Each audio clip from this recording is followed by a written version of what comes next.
Hey guys, it's Matthew here once again, and if uppercutting some motherfuckers into oblivion isn't just about the manliest way to play Path of Exile, then I don't know what is.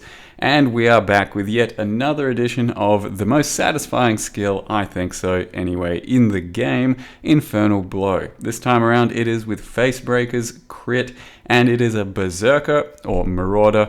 Doesn't have to be a Berserker, you can definitely do Chieftain, but we went full man mode on this build because I'm trying to use Abyssus, which has a bunch of increased damage taken, as well as the Berserker Ascendancy, which has increased damage taken, using probably one of the most melee skills in the game when you're doing single target, and the idea is to thrust myself with the most melee possible and kind of rough playstyle into what is the kind of least friendly melee boss fight and also league in a while, because fighting Cirrus as a melee, absolute garbage. Fighting a lot of these metamorphs as melee, completely just wrong, and I wanted to give it a shot and see how it actually holds up, and so far so good. Haven't actually done any of the real big tough stuff, and only up to like tier 6 to 8 maps or something, but the Infernal Blow playstyle is still just as satisfying as it's always been, exploding packs like no tomorrow, and the single target so far has held up, and it does look like you can still make somewhat of a beefy character, because by level 80 I'm rocking well over 6,000 life with a few different sources of mitigation, so I think it should hold up in the end to be a character that can clear everything, but it's going to be very challenging having to play some of these endgame boss fights as, just like I said, one of the most melee things possible, because you don't have much weapon range. You have to actually like name lock, walk up and swing at a motherfucker, and it's pretty hard to do, but for map clear so far it's just one of the most satisfying things, walking up to a pack, walking up to a boss and just going tap and it goes pop, and it's just really nice to synergize with various different herald effects. Specifically, this one I have is the new White Herald, so it kind of just looks like you're exploding things into another dimension, black hole, you know, sort of just bloofs. But lots of different ones can be used for herald effects just to make it a little bit more aesthetic towards your own exploding choices. Or you can have no herald, and the default Infernal Blow effect is so incredibly satisfying to just disappear mobs in an instant that you don't necessarily have to go the herald route, but I think it kind of pays off to get a bit of extra fire damage and then also a bit of extra oomph and clear with the overlapping ignite sort of thing. But you can see here that clear is really nice, delve incredibly nice, and then single target will take a bit of work because you have to swap out some support gems. For the most part we are using Ancestral Call and Melee Splash most of the time, because it just makes for a much nicer clear, but you don't necessarily have to use Melee Splash, but you do probably want to get rid of Ancestral Call when going in for single target. So there's going to be a couple of gem swaps. All of this is currently off of a 5 link that you're seeing, and it is off of a pretty, normal setup, just Facebreakers, Rigward's Curse for crit, an Abyssus, and a 5 link Temple Chest. So there's nothing too special going on here, but to really take it to its complete min-max, it might take quite a bit of gear or quite a bit of a rolling of just the right stuff so that we can actually get some resists and life in the build. But let me show you how I've built it so far. So the character is currently level 81, Marauder, Berserker, called Use All 6 Portals, and yeah, that's probably going to be the theme for our Cirrus kills, if even kills, but we'll see how we go. So that's kind of the character name basis there.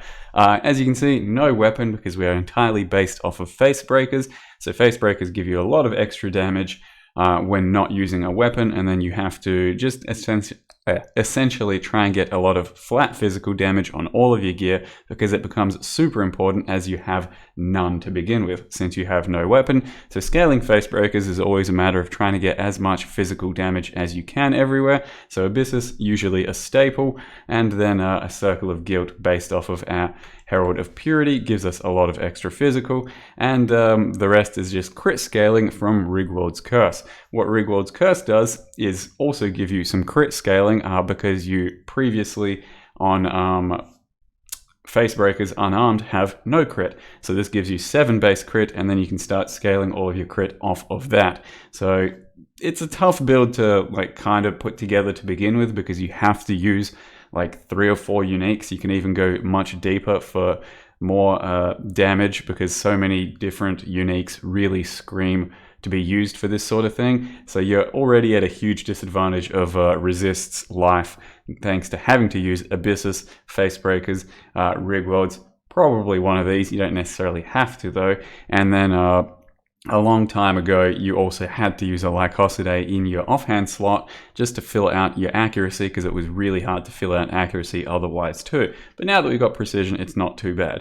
And you can see the animation is just a big old uppercut and a fiery sort of effect for Infernal Blow, and that is our main clear skill. And we just have to sub out a few gems for single target. So currently we're rocking Infernal Blow, Melee Fizz, Melee Splash, Added Fire, and Ancestral Call. Though you don't necessarily have to use Melee Splash, but it does create a much better clear effect using it, because you'll hit basically the entire pack. The entire pack will be triggered by Infernal Blow, which will then explode everything in the pack. Without Melee Splash, you'll hit like 3 enemies, and they'll still explode, but they won't necessarily all explode thanks to the Infernal Blow effect, and it won't kill off all of the enemies' corpses a lot of the time. So I think it's worth using Melee Splash for clear, but you definitely don't have to. I would play around with it yourself if you can. And we're not in our final setup yet. Still need something like Fire Penetration, because I don't have much of that happening.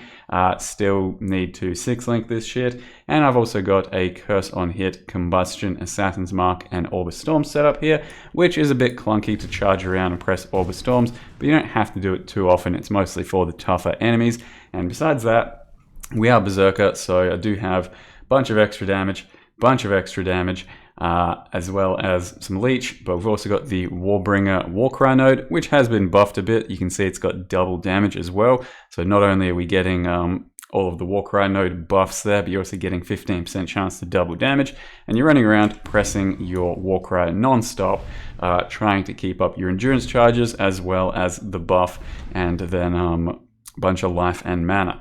And we get to press that instantly thanks to the Battle Cry node. But besides that, the tree is pretty just go around and get all the life you can. So by the end of the character, we'll have 200-ish% life, and then a few crit nodes for scaling, and a few other little shield nodes and stuff, and a few jewel sockets that fill out some crit multi. But for the most part, just get a bunch of life, get a few crit nodes, and in the end, we should have something like 50% crit, I think, or yeah, maybe about 40% without the Diamond Flask, and something like 60% with the Diamond Flask up. So it is a fairly reliable amount of crit, but you can see there's nothing incredible going on with the gear. Just got some boots that have life resists and stuff. Belt I still need to change. I did some pristine fossil spam on a shield to try and get a lot of life, some resists, and then just hit up a Hysteria essence on some rings. Crafting rings with the attack modifier, you can see the attack catalyst modifier, seems to be pretty easy. Like, I managed to slam a lot of these steel rings with the attack catalyst modifier, and then just using some contempts, using whatever else essences you like, and getting some with just some flat fizz or some damage life shouldn't be all that hard. But steel ring isn't even that strictly necessary. The main stuff that gets us our damage is going to be the Abyssus, the Circle of Guilt, and the Rigworld's Talisman. And I just picked up whatever Circle of Guilt I kind of could here, which is Herald of Purity buff effect. That's the important thing. And then whatever secondary you can get. If you can get fizz damage reduction, that's cool. If you can get 60 fizz increase, that's really good. But those are super expensive. And then if you can get a nice implicit or two, that's nice too. But currently, yeah, character's working out pretty well. There's not too much to mention for endgame or how finalized the character is, because he is level 81, and I think we'll hit like 7k life and should be fairly tanky, even though I'm rocking the Berserker Abyssus combo. And hopefully we've got the right amount of damage to take on the end game, because I think I should have about 2 million plus single target for Infernal Blow. The real problem is you have to run up and directly slap stuff with the incredibly small melee range on Infernal Blow, and it does become a bit of a problem in some of these end game encounters. However, just for now, we'll say it's a very easy leveling setup. You get your Infernal Blow and your Facebreakers by level 16. Try and get a little bit of flat physical like Iron Rings with some flat fizz, a Mega Nod's Girdle, and from there on, you are just exploding everything in the game in one punch for like 60 levels. So it's incredibly easy to level. Not sure I can fully recommend it as a build just yet, but you can see up till like yellow tier, red tier, it should be pretty damn good and pretty damn fun if you really want to try something like this. But you can definitely go the Chieftain route instead of Berserker, because all of the Chieftain stuff still kind of brings an almost similar level of damage to it while being a bit tankier. Berserker, just a little bit more manly and a little bit more fun, I think. So that's why we're doing that. For now, guys, that's the intro to the Infernal Blow character. Hopefully you got good things to say on the next video. Thank you very much for watching, and see you next time.